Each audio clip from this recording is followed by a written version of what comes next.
Today we are going to continue the chapter breathing and exchange of gases. In the last topic we had learnt about breathing as well as we had started exchange of gases, but today I'm going to revise these mechanisms of exchange of gases again. Okay, so once you are breathing in and breathing out, you're taking in oxygen and giving out carbon dioxide. This is the simple thing you all know about exchange of gases. But exchange of gases, when you reach to higher classes, you should know कि ये जो gases हैं ये blood में कैसे dissolve होते हैं या कैसे मिक्स हो जाते हैं या ऑक्सीजन ब्लड में कैसे जाता है और हर सेल या हर टिश्यू तक कैसे पहुंचता है. ये मेन क्वेश्चन आपके माइंड में आना चाहिए.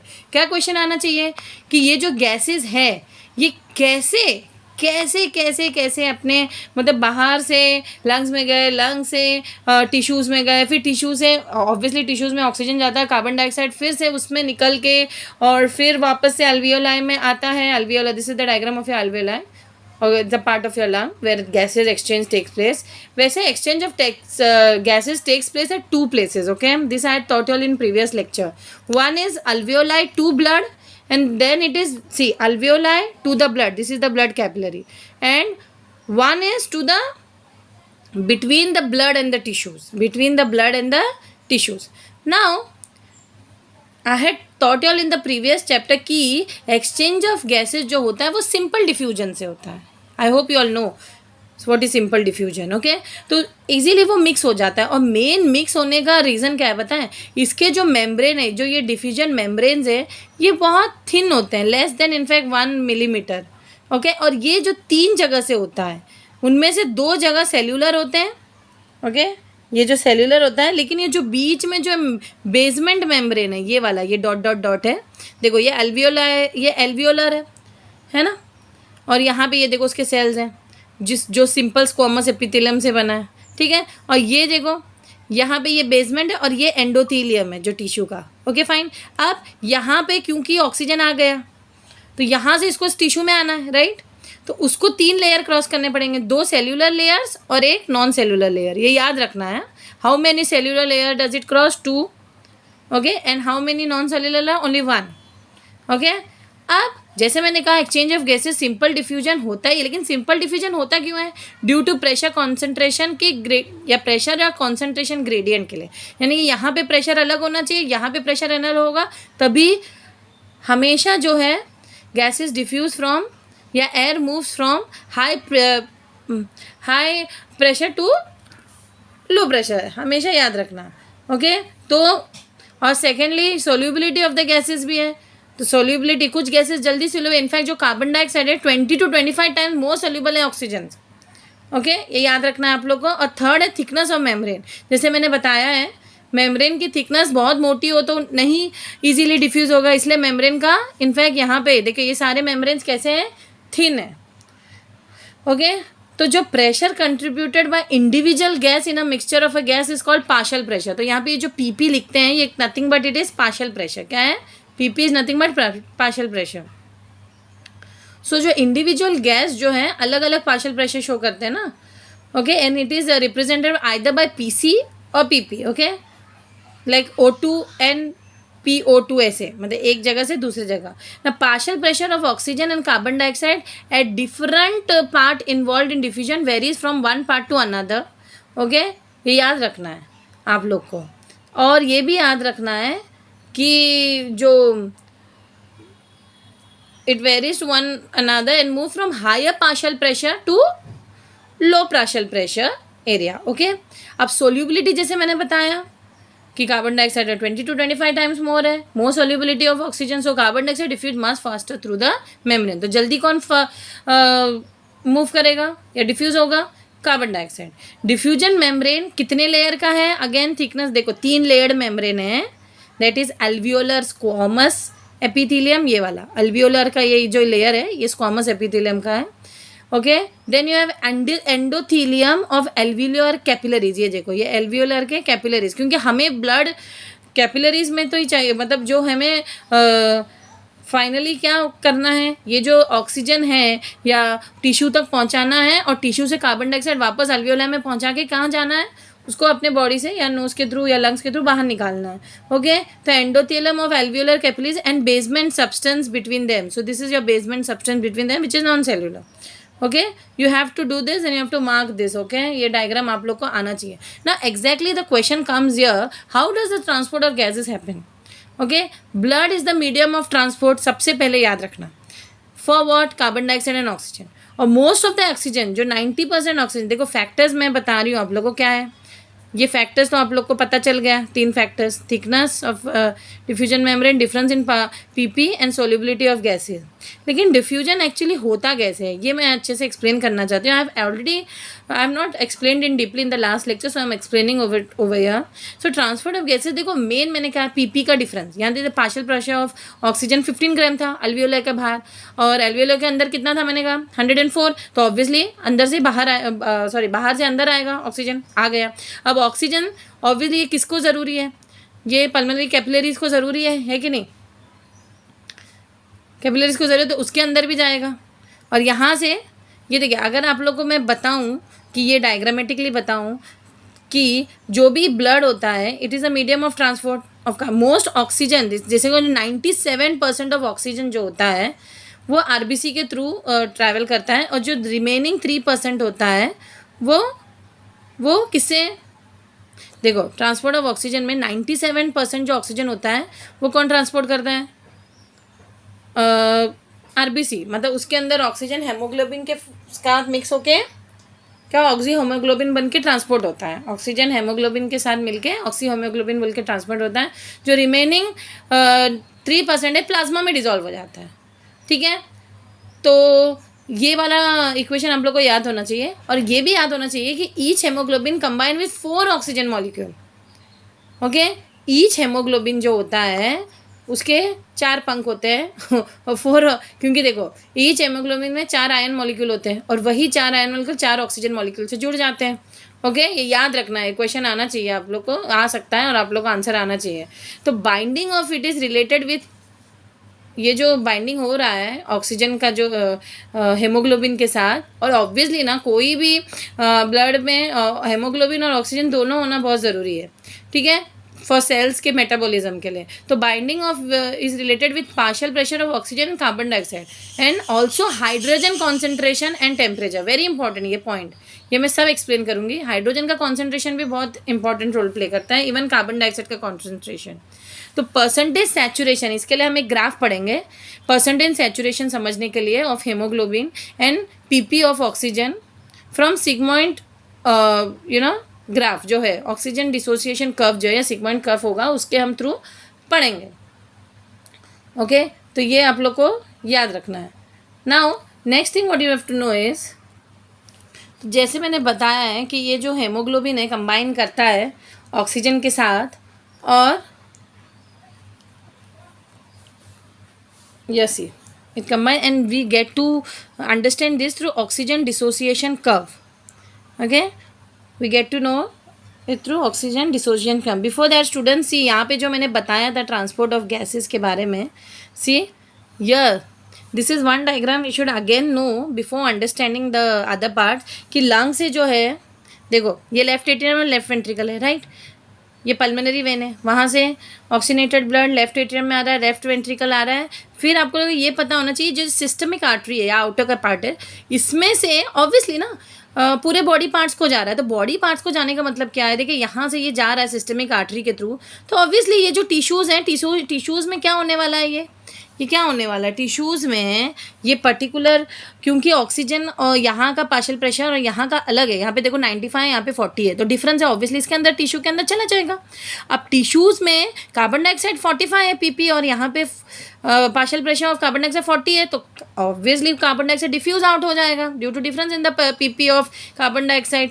यहाँ पे ज़्यादा है, यहाँ पे कम है. तो इसी तरह यहाँ से ये पीपी का कंटेंट जब तक यहाँ पहुँचे, क्योंकि देखो यहाँ तक जब वो पहुँचेगा सिस्टमिक वेन में, सिस्टमिक आर्टरी से जब ये सिस्टमिक वेन में पहुंच जाएगा, ठीक है, ये पूरा सिस्टम में कैपिलरीज है हमारे, तो कैपिलरी यानी कि वेन और आर्टरी मिक्स रहता है. तो इस साइड जो वेन है, वेन ही तो राइट एट्रियम और राइट वेंट्रिकल में डीऑक्सीजनेटेड ब्लड लाएगा. क्यों?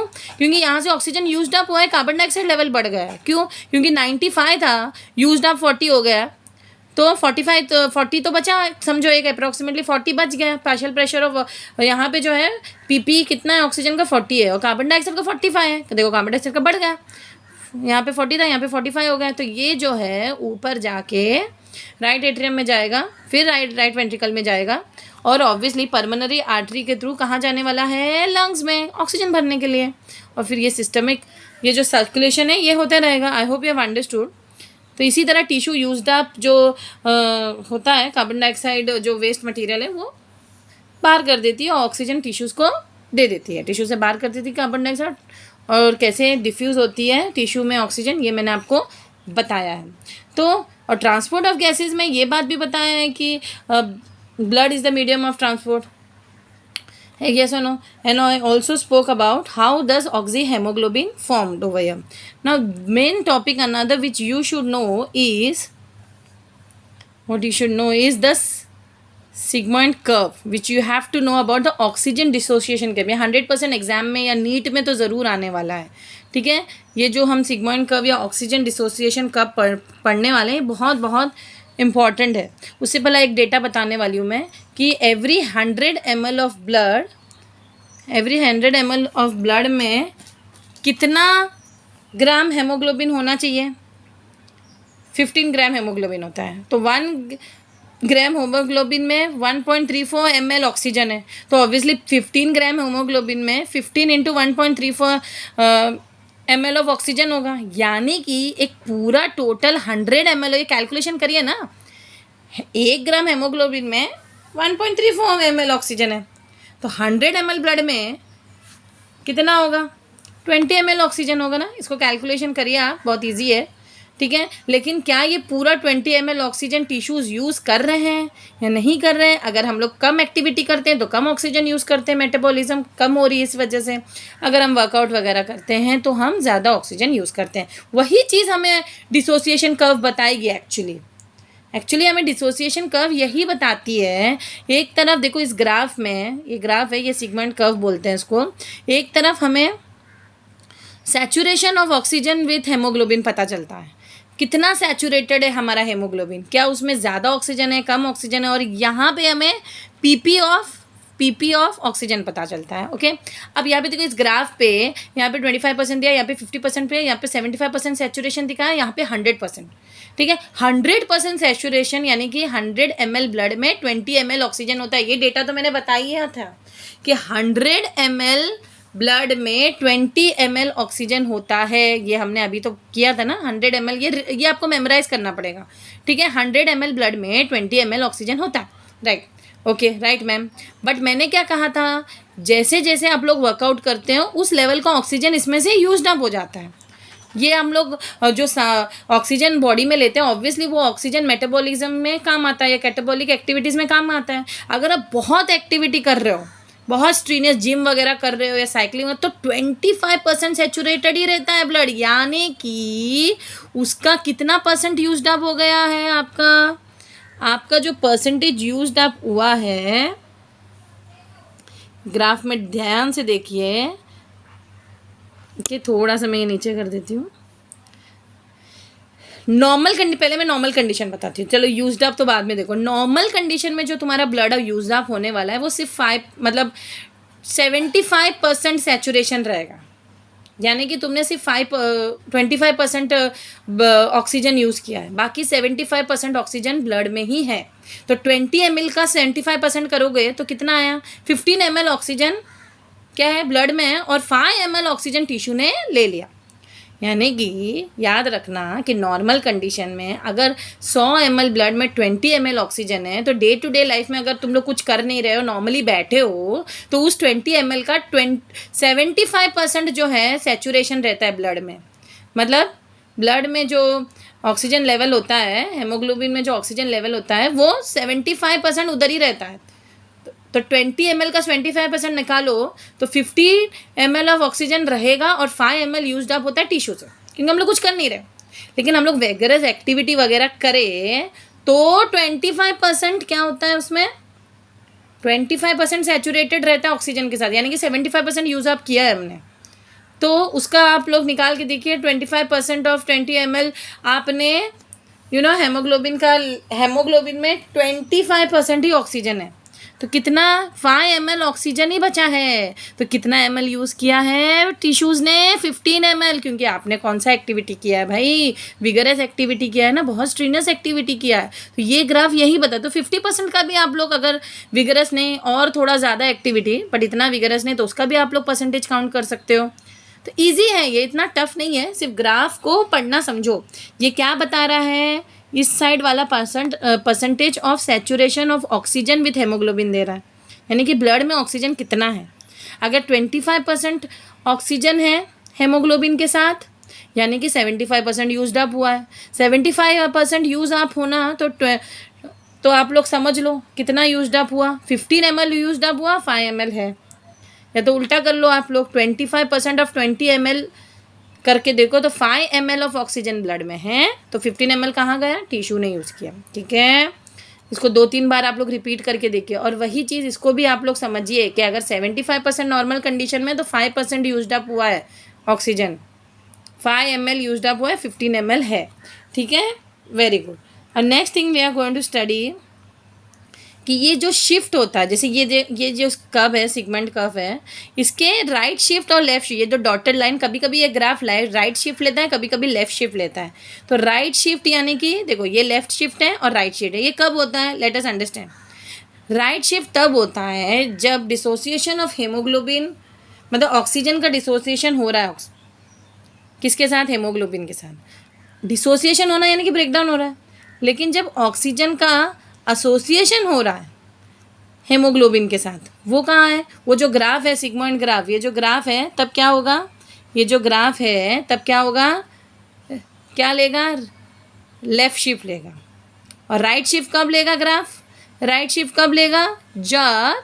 जब शिफ्ट टू राइट तब होगा जब हेमोग्लोबिन का एसोसिएशन हो रहा है। और ये कहाँ होता है? ऑक्सीजन हेमोग्लोबिन के साथ कब मिलेगा भाई? टिश्यू में ना, क्योंकि टिश्यू में ही तो ऑक्सीजन की ज़रूरत है मेटाबॉलिक एक्टिविटीज़ कैरी आउट करने के लिए, कैटाबॉलिक एक्टिविटीज़ कैरी आउट करने के लिए। लेकिन शिफ्ट टू लेफ्ट तब होगा अल्वियोलाई में होगा। कहाँ होगा भाई? शिफ्ट टू लेफ्ट कहाँ होगा? अल्वियोलाई में होगा कि नहीं? क्यों? क्योंकि अल्वियोलाई से ही तो हेमोग्लोबिन ऑक्सीजन के साथ एसोसिएट हो गए, मतलब अल्वियोलाई के थ्रू ही तो बाहर होता है। अब यहाँ पे याद रखना, जब शिफ्ट टू राइट होने के लिए कंडीशंस क्या क्या हैं? ऑब्वियसली ऑक्सीजन का लेवल अल्वियोलाई में ज़्यादा होगा और टिश्यू में लो होगा, लो पार्शियल प्रेशर ऑफ ऑक्सीजन। देखो ये एकदम ये फैक्टर्स बता रहे हैं कि कब कब dissociation of haemoglobin of oxygen होगा, कब कब होगा? जब टिश्यू में पार्शियल प्रेशर ऑफ ऑक्सीजन कम होगा। ऑब्वियसली जब पार्शियल प्रेशर ऑफ ऑक्सीजन कम होता है तो टिश्यू में partial pressure of carbon dioxide बढ़ जाता है, क्योंकि कार्बन डाइऑक्साइड को अल्वियोला में जाना है निकल के टिश्यू से, है ना। फिर अल्वियोला से बाहर निकल जाता है बॉडी के थ्रू, नोज के थ्रू। और हाई हाइड्रोजन कॉन्सेंट्रेशन, यही तो मैं बताना चाह रही थी कि जब कार्बन डाइऑक्साइड लेवल का ज़्यादा होता है तो हाई हाइड्रोजन कॉन्सेंट्रेशन भी ज़्यादा होता है। इसका मैं आगे इक्वेशन भी बताऊँगी। हाई टेम्परेचर, ऑब्वियसली जब आप हाई मेटाबॉलिक एक्टिविटीज़ कर रहे हो, बहुत बॉडी को एक्टिविटीज़ करो, तो टेम्परेचर भी तो ज़्यादा रहता है हम लोग के बॉडी में। इस केस में बॉडी में क्या हो रहा है? वो डिसोसिएशन कर्व राइट में शिफ्ट हो रहा है, sorry not the segment curve, right में शिफ्ट हो रहा है। और यहाँ पे उल्टा केस है, अल्वियोलाई में क्या हो रहा है? एसोसिएशन, यानी कि जो शिफ्ट टू लेफ्ट हो रहा है वो हो कहाँ रहा है? अल्वियोलाई में। रीजंस क्या है? फैक्टर्स क्या है? High PO2, that is partial pressure of oxygen, obviously alveoli में ज़्यादा है, तो इसीलिए ऑक्सीजन जो है कहाँ से कहाँ जाने वाला है? और कार्बन डाइऑक्साइड लो है, partial pressure of carbon dioxide low है वहाँ पे, और लो H+ और लो, बस सब उल्टा है। ओके ना, ये शिफ्ट का रीज़न है और ये रीजंस आपको लिखने हैं। Okay, transport of carbon dioxide, देखो ऑक्सीजन का ट्रांसपोर्ट तो दो तरीके से होता है, एक प्लाज्मा में और एक हेमोग्लोबिन के कॉम्बिनेशन में। लेकिन यहाँ पे 3 तरीके पे हो रहा है कार्बन डाइऑक्साइड का। Carbon dioxide is transported by haemoglobin S carb amino haemoglobin, S carb amino haemoglobin, यानी कि बनने क्या वाला है? बनने वाला है HbCO2। Hb + CO2 gives HbCO2। Haemoglobin carbon dioxide के मिलके क्या बनता है? HbCO2। ऑब्वियसली टिश्यूज़ में जब partial pressure of carbon dioxide ज़्यादा होता है और ऑक्सीजन का पार्शियल प्रेशर लो होता है, that favours the binding of carbon dioxide with haemoglobin. और ऑपोजिट कंडीशन होता है, it helps in dissociation of carbon amino haemoglobin in alveoli. तो ये एल्वियोलाई में होता है। सेकेंड कंडीशन है, एक तो प्लाज्मा में हो रहा है 7%, बाकी जो है bound with haemoglobin, and next है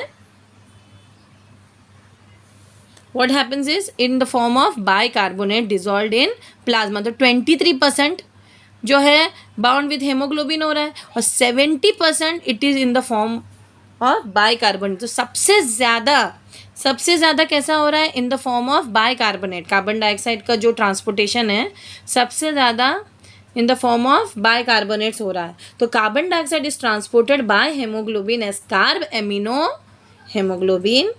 ओके, इन टिश्यूज, मैंने क्या कहा? In tissues the partial pressure of carbon dioxide is high and partial pressure of oxygen is less. Okay, with that favours the binding of carbon dioxide with haemoglobin. तो क्या reason है? दोनों का जो concentration gradient of gases अलग अलग है। ठीक है, प्रेशर का कॉन्सेंट्रेशन ग्रेडियंट अलग है, वो फेवर करता है binding of carbon dioxide with what? Haemoglobin. और opposite condition help in dissociation of what? Of carbamino haemoglobin in alveoli. Where does it happen? In alveoli. तो और एक एंजाइम है, इसका मैं आपको मैकेनिज्म बताती हूँ।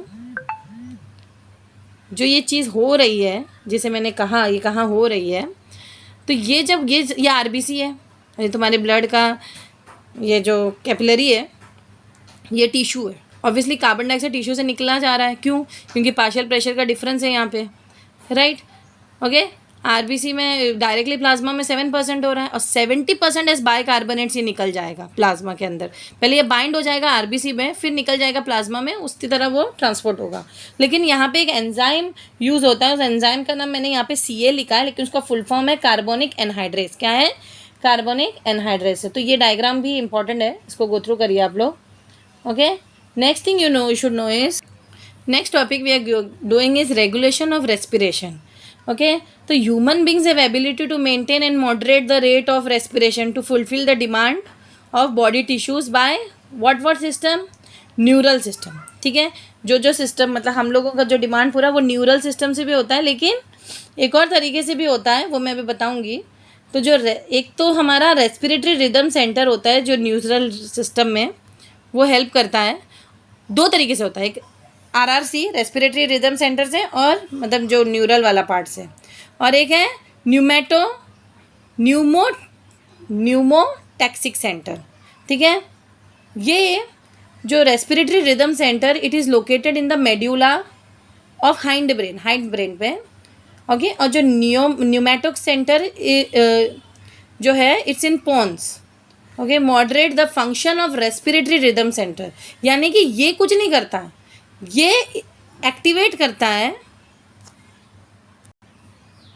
So you can see again, you note down. तो दो तरीके से होता है, एक है केमिकल तरीके से कि केमिकल सेंसिटिव एरिया है उसके थ्रू, ओके, और एक है न्यूरल। ठीक है, तो न्यूरल में RRC और न्यूमोटैक्सिक सेंटर है। RRC is the respiratory rhythm centre in the medulla which controls the actual breathing. जो एक्चुअल ब्रीदिंग कंट्रोल कौन करता है? RRC। ठीक है, तो पॉन्स क्या करता है? जो पॉन्स में जो न्यूमोटैक्सिक सेंटर है, वो क्या करता है? वो इन्हेलेशन का ड्यूरेशन है वो डिक्रीज करता है। कैसे? वो सिग्नल करता है आरबीसी को, बाबा काम डाउन, ऐसे गाना गा के नहीं, बल्कि जो वो मॉडरेट करता है the function of respiratory rhythm centre. तो ये आप लोग को पता होना चाहिए। और जो केमिकल्स होते हैं वो भी कंट्रोल करते हैं या रेगुलेट करते हैं रेस्पिरेशन को। कैसे? आउटिक बॉडीज़ में ये केमिकल रिसेप्टर्स होते हैं, इसको हम कीमो रिसेप्टर्स बोलते हैं, आउटा के ऊपर होते हैं। ठीक है, एक आउटिक बॉडीज़ पे होता है, एक कैरोटिड बॉडीज़ पे होता है। तो ये यहाँ पे कीमो रिसेप्टर्स होते हैं। तो ये जो कीमो सेंसिटिव एरिया होता है near R rhythmic centre is highly sensitive to C and H+ ions that ultimately control the respiratory rate. तो और एक note very very important, oxygen do not play any major role in controlling rate of respiration. सिर्फ carbon dioxide और H+ का role है। Very very important, 3 star mark कर दो। Breathing को इंक्रीज तब होता है जब कार्बन डाइऑक्साइड लेवल बढ़ गया। तो अचानक हमारी ब्रीदिंग इंक्रीज हो रही है, तो हम लोग का क्या हो रहा है? हम ज़्यादा ऑक्सीजन लेना चाहते हैं, लेकिन ऑक्सीजन का कोई रोल नहीं है। Controlling rate of respiration, carbon dioxide बढ़ने पे सिग्नल मिल जाता है कि हाँ बाबा अब रेट ऑफ रेस्पिरेशन बढ़ाना है, कि ऑक्सीजन चाहिए बॉडी को। लेकिन यहाँ पे आप लोग को वेरी वेरी इंपॉर्टेंट नोट करना है, तो कार्बन डाइऑक्साइड और H+ का मेजर रोल है किसमें, controlling the rate of respiration, but not oxygen, again I am saying but not oxygen. तो जो रेगुलेशन ऑफ रेस्पिरेशन होता है वो basically is carried out by two forms, that is neural and chemosensitive areas, and the main role is played by whom? The main role is played by carbon dioxide and H+, and not what? And not oxygen. Next we are going to discuss is your respiratory disorder. This is the last topic. Okay, 3 disorders दिए हैं आपके NCERT text book में. पहला है asthma. Okay, asthma में क्या हो रहा है? Asthma of course there is difficult in breathing. तो इसमें ना विजिंग होता है. क्यों? क्योंकि जो यहाँ पे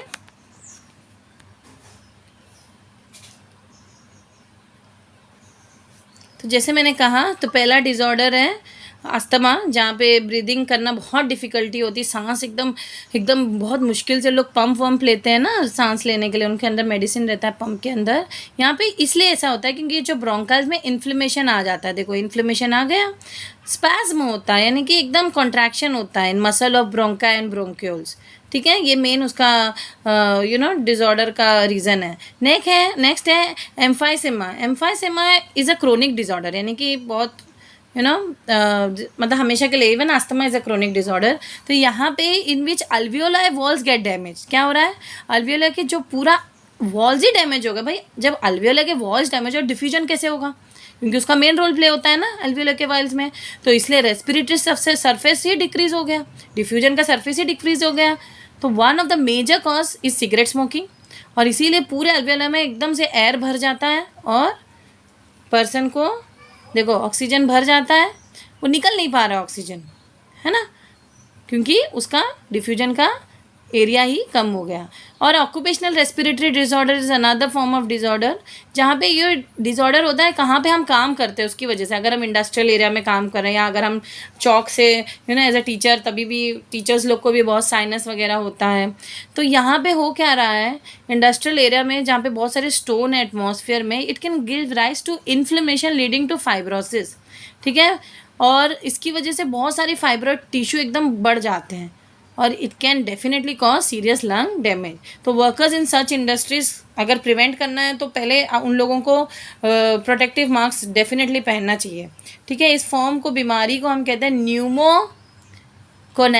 क्या बोलते हैं? न्यूमोकोनासिस. अगर सिलिका की वजह से, अगर सिलिका एक पोल्यूटेंट है जिसकी वजह से ये रेस्पिरेटरी डिसऑर्डर, तो उस बीमारी का नाम होगा सिलिकोसिस. अगर एस्बेस्टोस से हो रहा है तो asbestosis, so on and so forth. So I hope you have understood this chapter of respiration. At the end I will only like to tell you some functions of respiration, and there's another disorder I'm going to talk about.